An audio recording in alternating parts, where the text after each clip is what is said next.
War risk insurance premiums for all commercial vessels transiting the Strait of Hormuz have increased by 400% in the last 72 hours. Will Tehran's new strategy of economic warfare succeed in paralyzing global trade without firing a single conventional shot? The global economy is balanced on the hull of a ship. 90% of world trade travels by sea, a complex and vulnerable dance of logistics and capital. For decades, the primary threat to this system was overt military action: blockades, naval mines, anti-ship missiles. A new doctrine is now being deployed in the Persian Gulf, a doctrine of economic attrition. It is being called the ghost blockade. Intelligence assessments from multiple Western agencies indicate a coordinated, state-sponsored campaign originating from Iran. The objective is not to sink ships, but to bankrupt the voyages themselves. The weapon is not the torpedo, but the algorithm of risk. The strategy leverages deniable proxy actions, small,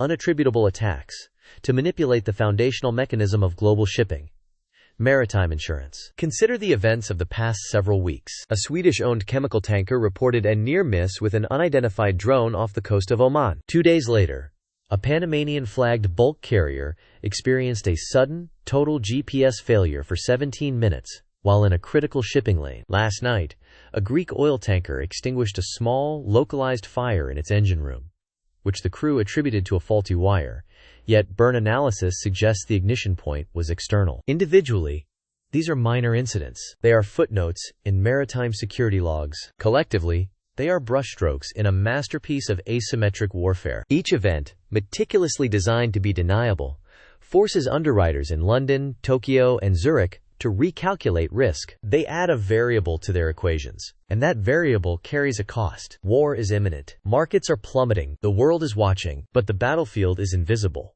fought in actuarial tables and risk assessment reports. A conventional blockade requires a navy. The ghost blockade requires only a handful of proxies, a deep understanding of international maritime law, and the will to weaponize uncertainty itself. To understand the lethality of this strategy, one must understand how Lloyd's of London functions. It is not a single insurance company, but a marketplace of financial backers or syndicates who pool capital to underwrite immense risks that no single entity could bear alone, such as a $400 million supertanker loaded with 2 million barrels of crude oil. When a ship enters a designated high-risk area like the Strait of Hormuz, its standard policy is voided. It must purchase a separate, expensive war risk premium for the specific duration of its transit. This premium is calculated daily. It is acutely sensitive to perceived threats. A single news report of a floating mine, even if later proven false, can cause premiums to double or triple in a matter of hours. The Iranian strategy exploits this sensitivity with surgical precision. The goal is not a catastrophic explosion that invites a devastating military response.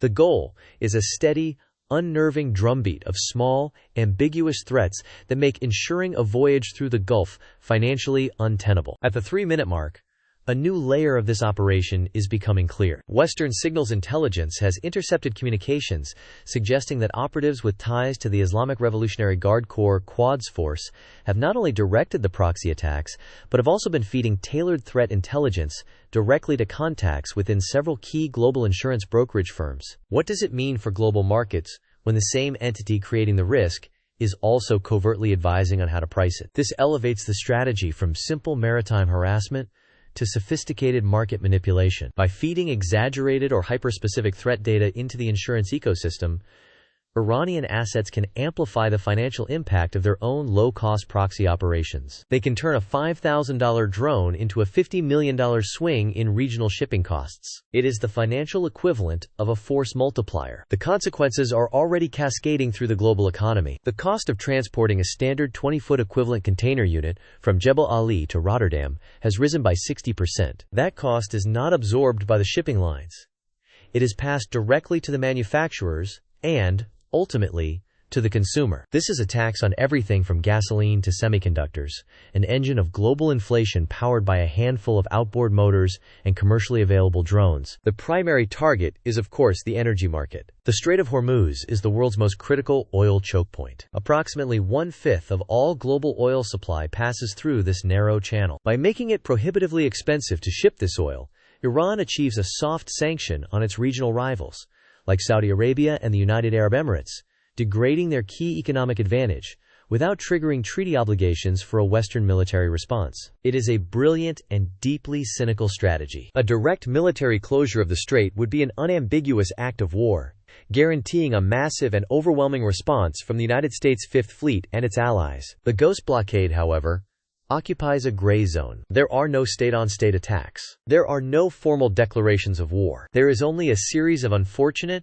expensive, and utterly deniable incidents that make the free market do the blockading for them. For policymakers in Washington and Brussels, the situation presents a strategic nightmare. How does a nation retaliate against a rising insurance premium? A naval destroyer cannot sink a risk algorithm. A carrier strike group cannot bomb an actuarial table. The traditional tools of military deterrence are rendered impotent against an enemy that operates within the legal and financial frameworks of its adversaries. Intelligence analysts are now focused on a critical set of indicators believed to be the trigger points for the next phase of this operation. Internal Iranian strategic documents, leaked by a dissident source within the defense ministry, outline a multi-phased economic assault. Phase 1, which is currently active, was designed to test the elasticity of the insurance market and raise the baseline war risk premium above a specific threshold.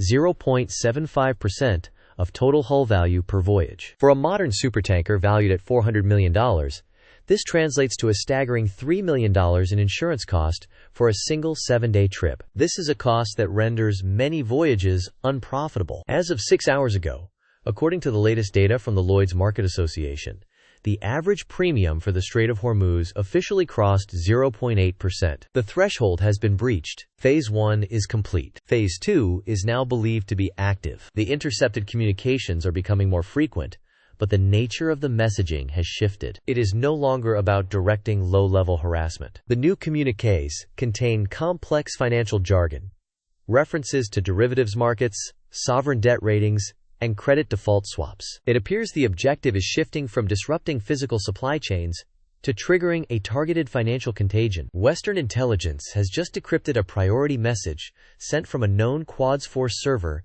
to a sleeper cell. The message contained a single code word: Black Swan. In financial circles, a black swan is an event that is utterly unpredictable, has massive consequences, and is rationalized in hindsight as if it were always a possibility. For analysts at the NSA and GCHQ, the implication was terrifyingly clear. Iran was no longer content with just driving up costs. They were preparing to trigger a systemic collapse. But what kind of collapse? The immediate assumption was a sudden, catastrophic attack on a supertanker.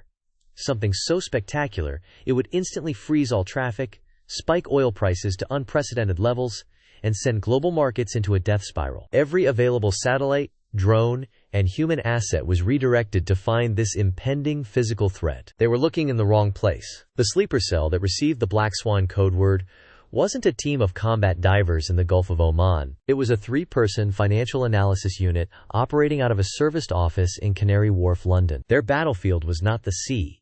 It was the global reinsurance market. Their weapon was not a limpet mine. It was the credit default swap. How do you destroy an empire? Not with an army, but with an algorithm. You don't attack its ships. You attack its ability to underwrite risk. For the past 18 months, this London cell, under the guise of a boutique emerging markets hedge fund, has been taking out massive, highly leveraged positions. They weren't betting on the price of oil. They were betting against the solvency of the very insurance syndicates that cover maritime war risk in the Persian Gulf. This is the masterstroke of the Ghost Blockade. The drone attacks, the phantom threats, the manipulated intelligence fed to the brokers. It was never just about raising premiums. That was merely Act 1. The real goal was to stress the insurers themselves, to force them to pay out claim after claim, while simultaneously creating a market panic that devalued their corporate bonds and stock prices. And as their targets began to bleed, the Canary Wharf cell used their credit default swaps as a financial dagger. A CDS is essentially an insurance policy on a company's debt. If the company defaults, the owner of the CDS gets a massive payout. The Iranian cell had quietly purchased billions of dollars worth of protection on the key players in the London insurance market. They were betting on a house fire while secretly holding the matches. The Black Swan code word was not an order to attack a ship. It was the authorization to execute the financial kill switch. The cell has just begun to dump their insured corporate bonds onto the open market.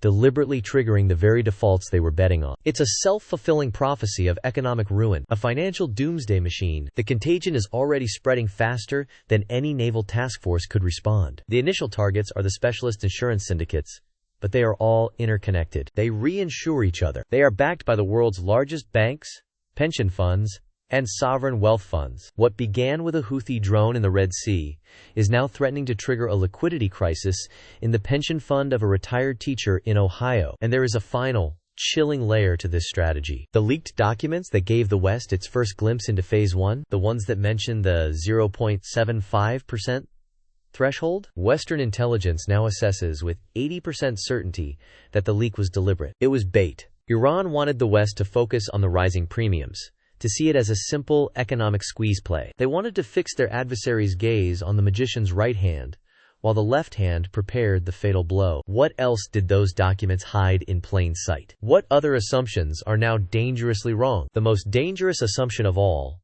was who the true architect of this plan was. The decrypted Quds Force server? It wasn't in Tehran. The IP addresses were masked, bounced through a dozen proxies, but forensics eventually traced the source signal's origin. It came from a server farm just outside Shanghai. Iran wasn't the mastermind, it was the proxy. The Ghost blockade wasn't just a regional power play, it was a beta test. A beta test for a new form of global warfare. One fought not with hypersonic missiles, but with hyper-leveraged derivatives. The Ghost blockade was never about controlling the Persian Gulf. It was about proving a concept, that the foundations of Western economic power could be shattered without firing a single shot. For decades, the world has run on a system underwritten by the West. The U.S. Navy guarantees the physical passage of goods, while financial hubs like London and New York guarantee the risk. China has just demonstrated that it can sever the nerve endings of that system from a keyboard, turning the West's own complex financial instruments against itself. The reinsurance market was simply the first, most vulnerable pressure point. What happens tomorrow when this same strategy is deployed against a sovereign debt market? A major currency? The entire global banking system? This isn't a prediction. It's a declaration of intent. The weapon has been tested, and it works. The contagion triggered in London is no longer just a liquidity crisis. It is the opening salvo in a war for control of the 21st century. The old paradigms of power are obsolete. Aircraft carriers cannot stop a credit default swap. Sanctions are meaningless against a foe who has weaponized the very market you are trying to protect. We are all living in the shadow of a new kind of superpower, one that can hold the world's economy hostage with an algorithm. The black swan has landed, and the storm is just beginning. The front lines of this new war are invisible, and the casualties are measured in your pension, your savings, your security. To see the threats before they strike, you need to be watching the right radar. Subscribe to global_crisis_radar and stay ahead of the fall.